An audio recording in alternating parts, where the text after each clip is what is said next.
Good morning. ഇന്ന് നമ്മൾ വർഗ്ഗമൂലം അഥവാ സ്ക്വയർ റൂട്ട് നമുക്ക് എങ്ങനെ കണ്ടുപിടിക്കാം എന്നാണ് നമ്മൾ നോക്കുന്നത്.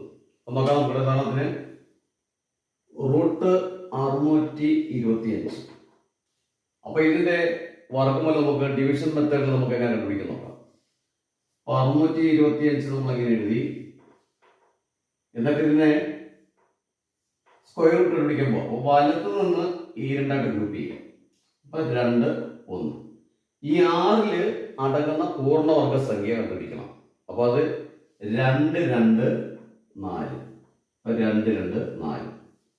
6 4 പോയാൽ ബാക്കി നമുക്ക് 2 കിട്ടും. അടുത്ത 2 സംഖ്യയുടെ തത്രങ്ങൾ 25. ഒരു സംഖ്യ എന്ന് പറയുമ്പോൾ നമ്മളത് ഭാഗിക്കാൻ വേണ്ടി എടുക്കുന്നതാണ്. പക്ഷെ സ്ക്വയർ റൂട്ട് കണ്ടുപിടിക്കുമ്പോൾ ഈ 2 സംഖ്യകളൊക്കെ നമ്മൾ ഗ്രൂപ്പ് ചെയ്യണം. അപ്പൊ ഇവിടെ കോഷ്യന്റ് എന്ന് പറയുന്നത് 2 ആണ്. ഹരണഫലത്തിൽ 2 കാണിക്കുക. അപ്പൊ അതിന്റെ ഇരട്ടി, അപ്പൊ 2ന്റെ ഇരട്ടി എന്ന് പറഞ്ഞാൽ 4 ഇവിടെ എഴുതുക. എന്നിട്ട് ഇതിനെ 225 അടങ്ങുന്ന ഒരു സംഖ്യ. അപ്പം നമ്മളിവിടെ 4 എന്ന് എഴുതിയിരിക്കുന്ന സ്ഥലത്ത് നമുക്ക് 6 എഴുതി നോക്കാം. അപ്പം അതിനെ 6 കൊണ്ട് അനുഭവിക്കുക. 6 6 36 ശിഷ്ടം 3 6 4 3 27. അപ്പൊ 276 ആണ്. അപ്പം 6 അതിനകത്ത് അടങ്ങത്തില്ല. അപ്പൊ നമുക്ക് അടുത്ത സംഖ്യ നോക്കാം.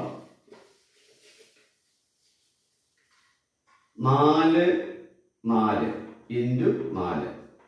14 16 ശിഷ്ടം 1 14 11 17 176. അപ്പം 225 അടങ്ങുന്ന സംഖ്യ. അപ്പൊ ഇതിനിടയ്ക്ക് ഒരു നമ്പർ ഉണ്ട്, 5 ആണ്.